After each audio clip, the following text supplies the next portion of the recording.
जी, तो एक बार ये बताइए कि मेरी आवाज आप सबको आ रही है?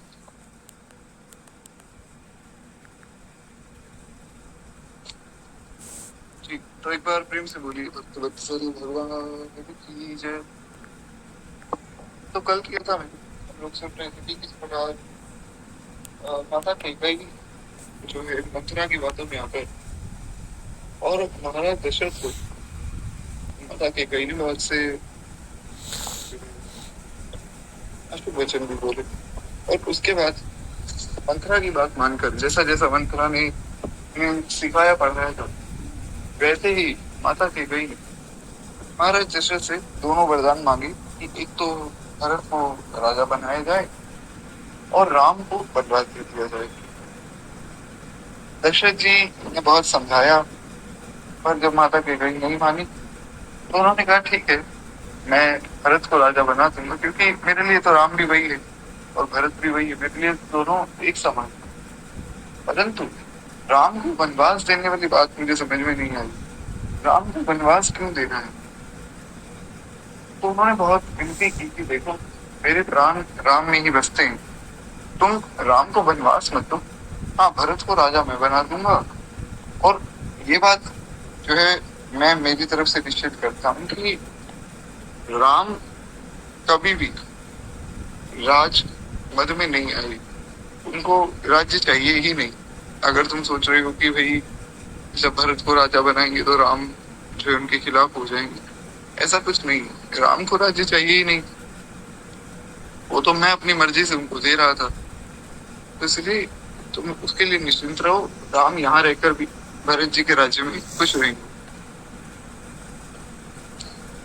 उन्हीं कह कुटी कठोर कह के ही मन गाय माहुर दे, जो अंत हुअस कर तब रहो, मागु मागु तुम के ही बल कहू। अब जो माता के कई ने कहा कि जब आप दोनों वरदान पूरे कर ही नहीं सकते, तो हे राजन, ये मांगो मांगो ऐसा क्यों कह रहे थे? किसके बल पे कह रहे थे? आप पहले ही मना कर देते कि मैं दोनों वरदान नहीं दूंगा। ये राजा, धाका मारकर हंसना और गाल फुलाना, क्या ये दोनों एक साथ हो सकते हैं? गाल फुलाना मतलब नाराज होना। आप किसी से नाराज भी और उसके सामने हंस भी रहे, ये बात तो ठीक नहीं। कहते दानी भी कहना और कंजूस भी होना। अब आप सोचे कि मैं दान भी कर दूंगा लेकिन मैं कंजूस भी बन जाऊं सबके सामने, दोनों काम एक साथ नहीं हो सकते। या तो आप कंजूस हो सकते हैं या आप दानी हो सकते हैं। तो बस उसी प्रकार भी कहते हैं, क्या राजपूती में क्षेम कुशल भी रह जाता है? लड़ाई में बहादुरी जब भी दिखाई जाती है, तो ऐसा तो होगा नहीं कि कहीं चोट ना लगे। जब लड़ाई होती है, पहले राजा महाराजा लड़ा करते थे, तो चोट तो सबको लगती थी। हाँ, ये हो सकता है कि जो राजा है उसको सबने बचा लिया, उसको चोट नहीं लगी, वो बात अलग है। पर चोट तो आएगी, किसी ना किसी को तो आएगी ही। कहते हैं या तो वचन ही छोड़ दीजिए या धैर्य धारण करके दोनों वचन दीजिए, या तो मुझे कुछ भी नहीं चाहिए या दोनों वरदान चाहिए। अब आप बताइए कि क्या करना है। अगर आप दोनों वरदान देते हैं तब तो ठीक है, और अगर दोनों वरदान नहीं देते हैं तो आपकी और आपके कुल की बदनामी होगी। लोग कहेंगे कि ये तो रघुकुल की रीत थी कि प्राण जाए पर वचन ना जाए, पर ये एक राजा दशरथ हुए इनके घर में जिन्होंने अपना वचन तोड़ के इस रीत को भी तोड़ दिया। तो अब आपको देखना है कि आपको क्या करना है। सारी उम्र आपने अपने कुल के नाम पे इज्जत ही तो कमाई है, अब आप अपने कुल की इज्जत को गिराने वाला काम करेंगे तो उसमें मैं क्या कर सकती हूँ?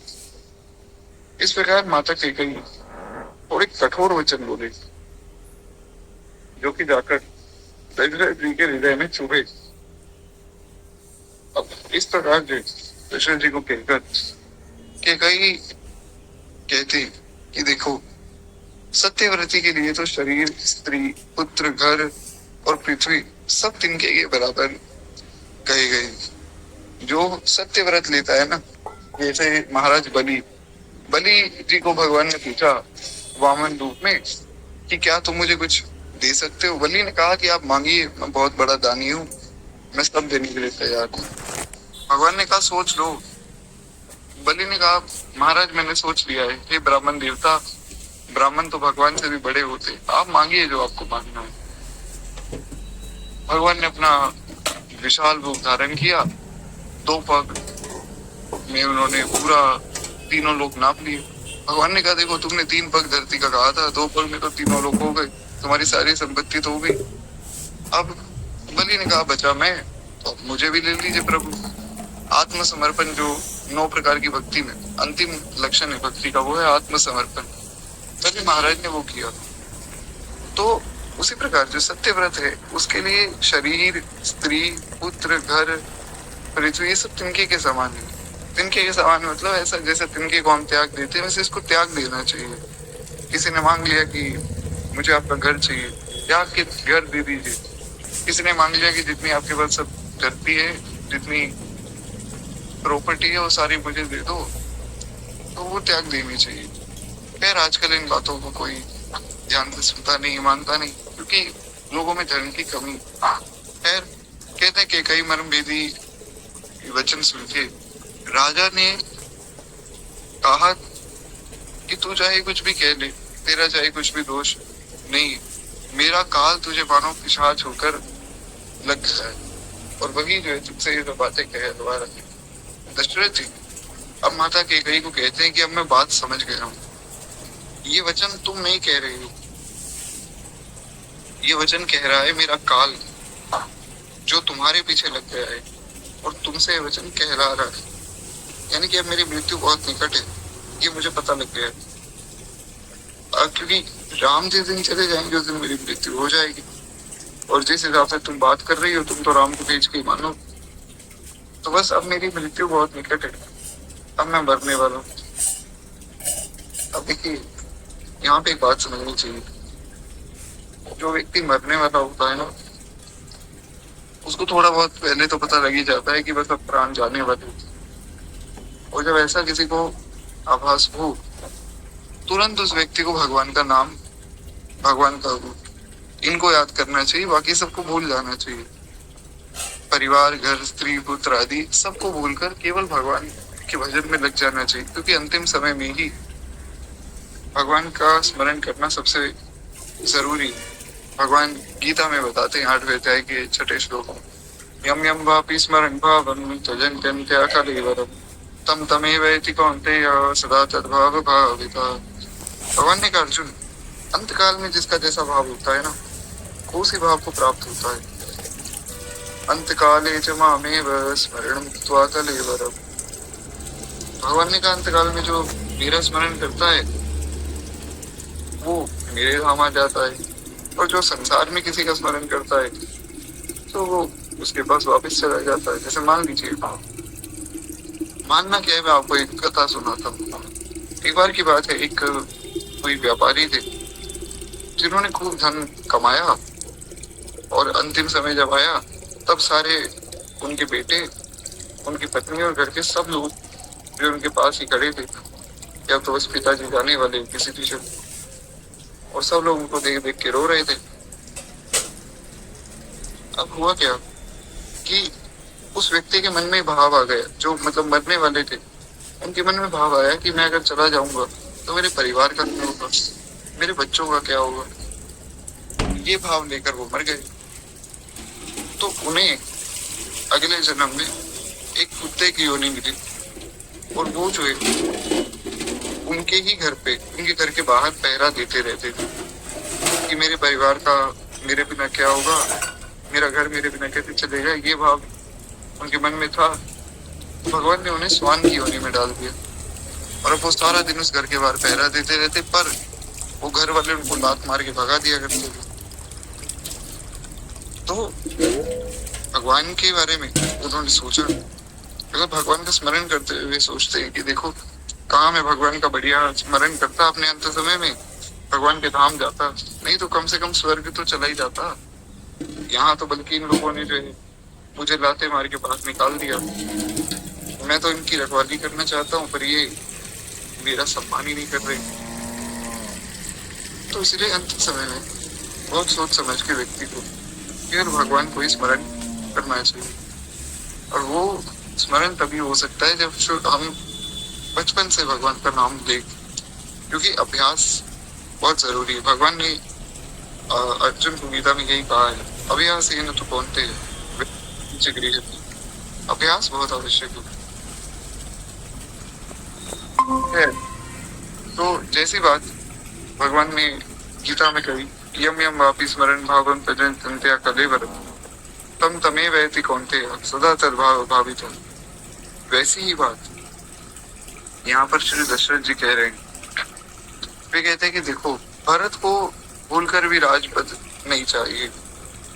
वे माता कैकेयी को समझा रहे कि देखो, राम को तो राजपद चाहिए ही नहीं, मैंने पहले ही बताया था। वास्तव में भरत को भी राजपद नहीं चाहिए, और ये बात निश्चित रूप से मैं कह सकता हूँ। भरत को अगर ये कह दिया जाए कि राम जी राजा नहीं बन रहे और तुम्हें राजा बनना है, भरत कभी भी ऐसे राज्य को स्वीकार नहीं करेंगे। और होनहारवश तेरे जी में जो कुमति आ बसी है, ये सब मेरे पापों का परिणाम है, जिससे उस समय विधाता विपरीत हो गया है। और ये सुंदर अयोध्या फिर भली भांति बसेगी और समस्त गुणों के धाम श्री राम जी की प्रभुता भी होगी। सब भाई उनकी सेवा करेंगे और तीनों लोगों में श्री राम जी की बड़ाई होगी। ऐसा वे सोच रहे कि आगे चल के ऐसा कभी होगा कि आज तो चलो तुम अपने मन की जो कर रही हो तो करो, लेकिन एक समय ऐसा आएगा जब राम जी पुनः राजा बनेंगे, तब भाई उनकी सेवा करेंगे और तीनों लोगों में पूरे राज्य की कीर्ति होगी। और ऐसा हुआ भी, जो भक्तों ने गाया कि नगरी हो अयोध्या सी, रघुकुल सागराना हो, चरण मुराघव के यहाँ मेरा ठिकाना हो। तो ये भाव ऐसा ही दशरथ जी सोच रहे थे कि कभी ऐसा बाद में हो। तो कहते हैं, तोर कलंक मोर पछताहू, जो मोहे हो न मिटई न जाए काहू, अब तो ही नीक लाग कर सोई, लोचन उठ बैठ महगोई। कहते केवल तेरा कलंक और मेरा पछतावा मरने पर ही मिटेगा। अब ये जो दो चीजें हमारे ऊपर लगी, एक तो तुम्हारे ऊपर कलंक लगा है कि तुम कुल घाती नहीं हो, कुल नाशी नहीं हो, और एक मेरा पछतावा कि मैंने ये पाप किया ही क्यों। उन्हें वो अपने उस पाप का स्मरण आया कि जब श्रवण कुमार अपने माता पिता को तीर्थ यात्रा के लिए लेके जा रहे थे, तो माता पिता ने कहा कि श्रवण कुमार हमें तो प्यास लग रही है, माता पिता दोनों अंधे हैं। तो श्रवण ने कहा कि ठीक है, आप तो मैं यहाँ बैठा जाता हूँ, तो आप कुछ देर के लिए बैठिए, मैं नदी से जल ले आता हूँ। अब श्रवण जी बेचारे जल भर रहे थे घड़े में, दशरथ जी ने शब्द भेदी बाण चला दिया। दशरथ जी को लगा कि दूर कोई हिरण जो है वो नदी से पानी पी रहा है, तो उन्होंने बाण चलाया।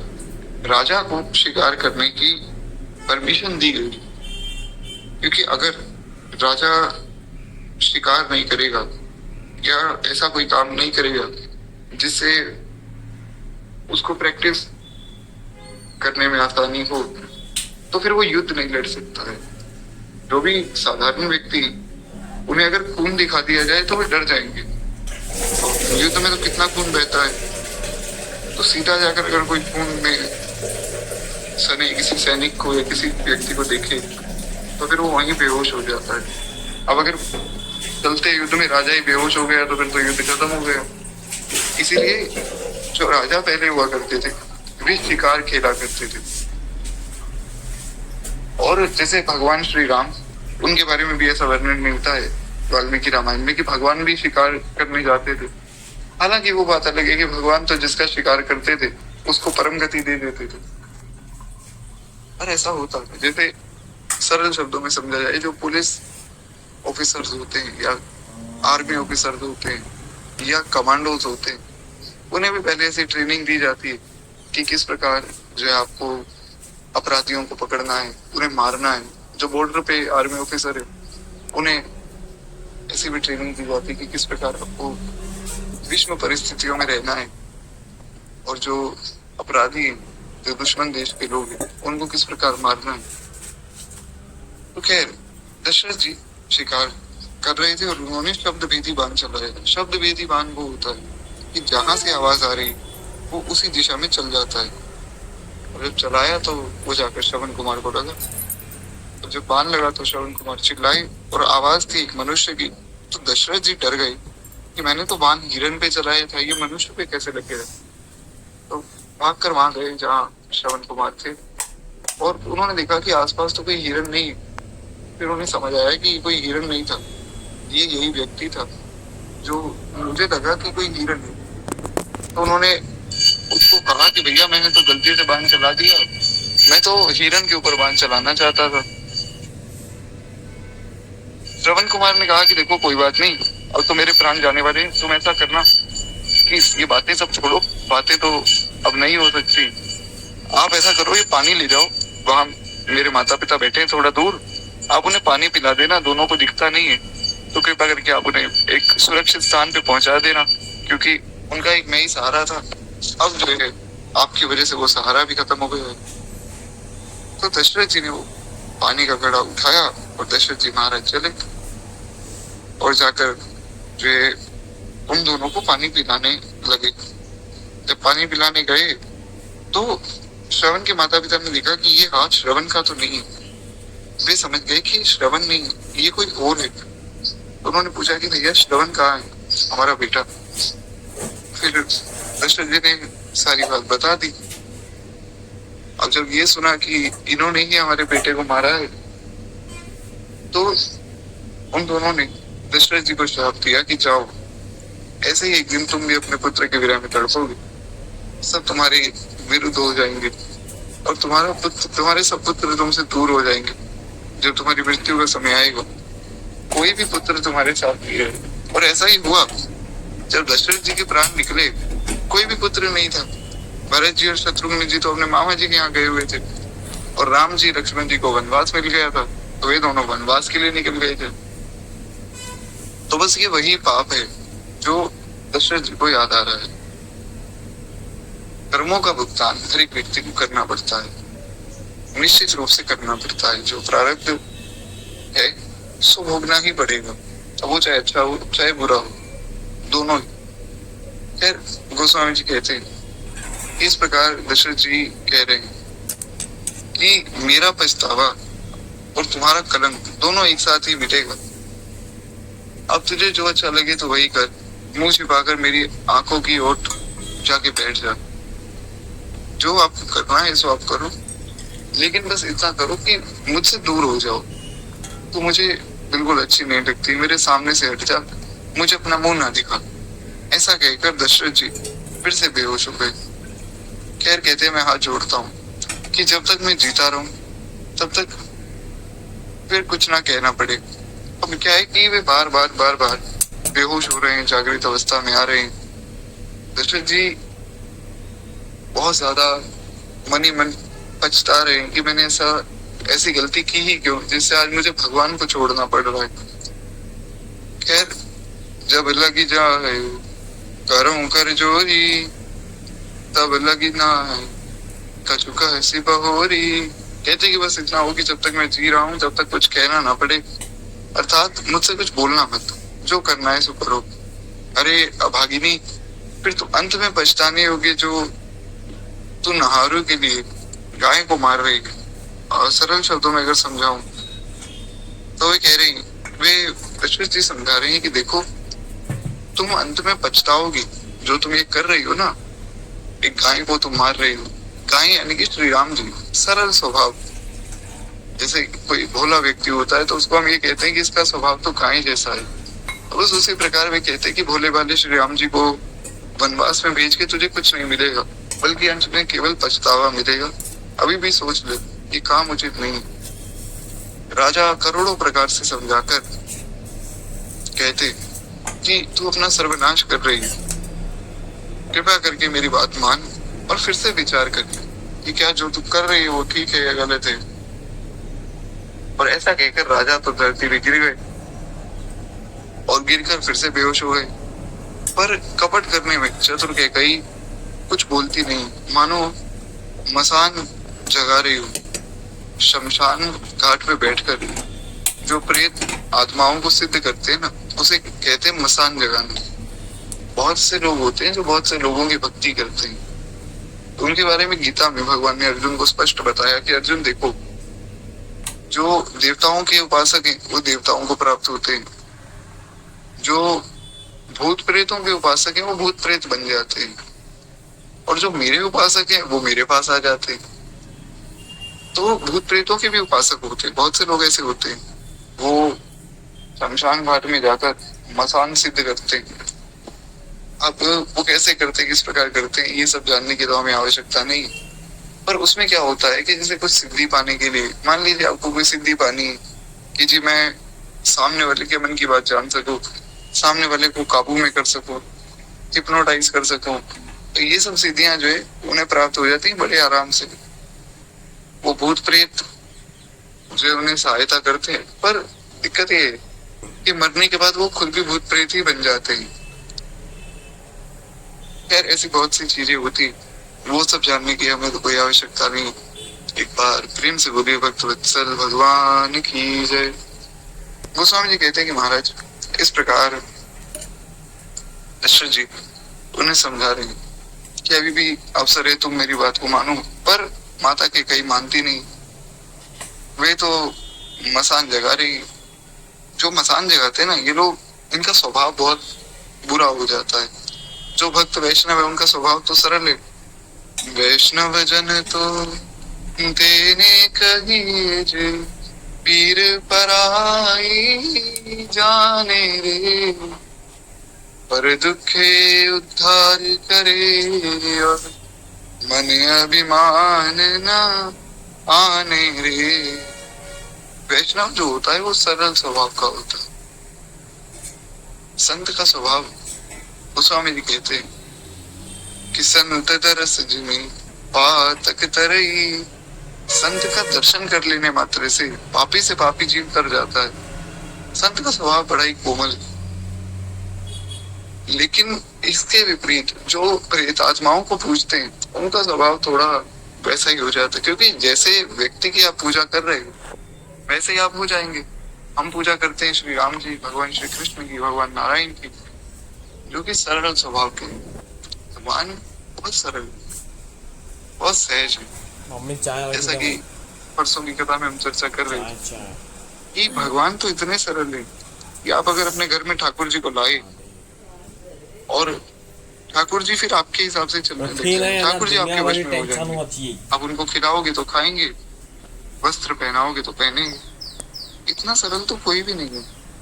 इसलिए गोस्वामी जी ने विनय पत्रिका में कहा कि बिनु सेवा जो द्रव्य दीन पर, बिनु सेवा जो द्रव्य दीन पर, राम सरस को नाई, ऐसो को उदार जग माही, ऐसो को उदार जग माही।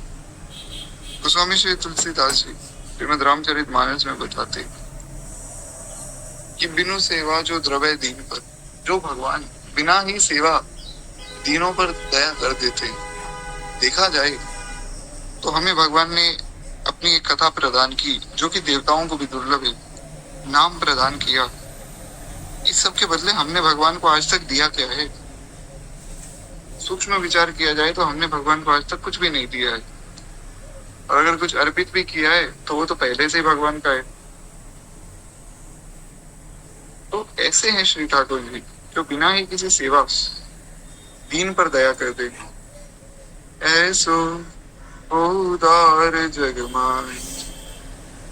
इसलिए गोस्वामी जी ने कहा राम सरिस को नाई। राम जी जैसा तो और कोई है ही नहीं। इसका अर्थ ये मतलब भगवान जैसा और कोई नहीं।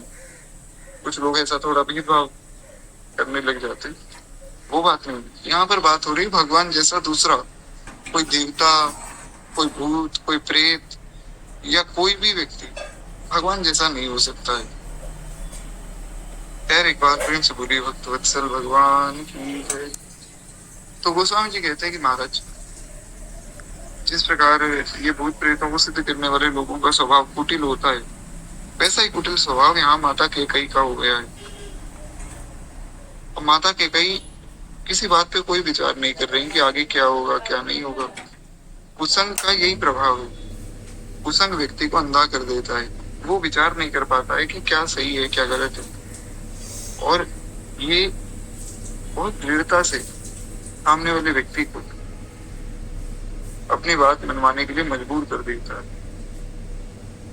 ऐसा हमारे ही ग्रुप में एक व्यक्ति थे जो कि अभी भी जुड़े हुए, हालांकि बहुत अच्छे भजनानंदी व्यक्ति। उन्होंने अपना किस्सा सुनाया। उन्होंने कहा कि प्रभु जी हुआ क्या कि मैं 9 साल गुरुकुल में था। 1 या 2 साल नहीं, 9 साल में गुरुकुल में रहा हूँ। 9 साल बाद जब गुरुकुल से निकला, हमें वहां रोज हम आरती करते थे भगवान की, सुबह उठ के भगवान की स्तुति आदि भी करते थे। खूब आनंद था गुरुकुल में, तो बिल्कुल अच्छे से हम रहा करते थे वैष्णवों की तरह। और जब मैं उस गुरुकुल से निकला तो अब जो है भगवान में ना मैं पूजा पाठ कर सकता हूँ, ना मैं कोई स्तुति आरती करता हूँ। और जब वो स्टोरी वगैरह लगाते हैं तो बस इधर उधर कहीं घूमने की, दोस्तों के साथ, इन सब चीजों की। हाँ, घूमना आदि गलत नहीं है, पर कहने का भाव ये कि अब उन्होंने सब कुछ छोड़ दिया और ये मेरी आंखों के सामने हुआ। तो मैंने पूछा कि क्यों, ऐसा क्या हो गया कि आपने 9 साल जो गुरुकुल में सीखा वो सब त्याग दिया? बोले बस कुसंग का प्रभाव है। कुसंग ऐसा मिला कि सब कुछ अपने आप ही छूटता चला गया। हालांकि वो बात अलग है कि अब तो खैर वे बढ़िया भजन आदि कर रहे हैं, और कुछ समय पहले वे महाभारत भी जो पढ़ना शुरू किया था उन्होंने। तो अब तो मतलब बात सब सुधर गई। लेकिन कहने का आशय ये कि इतना अच्छा भला व्यक्ति जो 9 साल से गुरुकुल में पढ़ रहा है, वो व्यक्ति भी कुसंग के प्रभाव से सब कुछ भूल गया, और कुछ ही समय में भूल गया। थोड़े से समय में ही सब कुछ उसने त्याग दिया। एक बड़ी सुंदर बात हमारे घर के जो बुजुर्ग लोग हैं वे समझाते हैं कि अच्छा बनने में व्यक्ति को बहुत समय लगता है और बुरा बनने में बिल्कुल समय नहीं लगता है। इसीलिए हमें जो अच्छे लोगों का संग करना चाहिए। तो घर के बड़े बुजुर्ग लोग जो बात कहे थे वो बिल्कुल 100% सही है कि अगर मंत्रा जैसे किसी व्यक्ति का आप संग कर रहे हैं तो निश्चित रूप से आपकी हानि है। खैर, माता कैकेयी इस बात को समझ नहीं पा रही कि मंत्रा ने जो मुझे भड़काया है और मंत्रा की बात में मुझे नहीं आना चाहिए। महाराज दशरथ बोले कि ठीक है भाई, अगर आपको नहीं समझना है तो आपकी इच्छा है, मैं अब आपको क्या कह सकता हूँ। राम राम रट विकल भुयालु, जन बिनु पंख विहंग भयालु। हृदय मनाव भोरी जन कोई, राम ही जाई कहे जन कोई। कहते हैं कि राजा राम राम रट रहे हैं और ऐसे व्याकुल हो रहे हैं जैसे पक्षी पंख के बिना व्याकुल होता है। किसी पक्षी के पंख काट लिए जाए, बहुत तड़पता है बेचारा।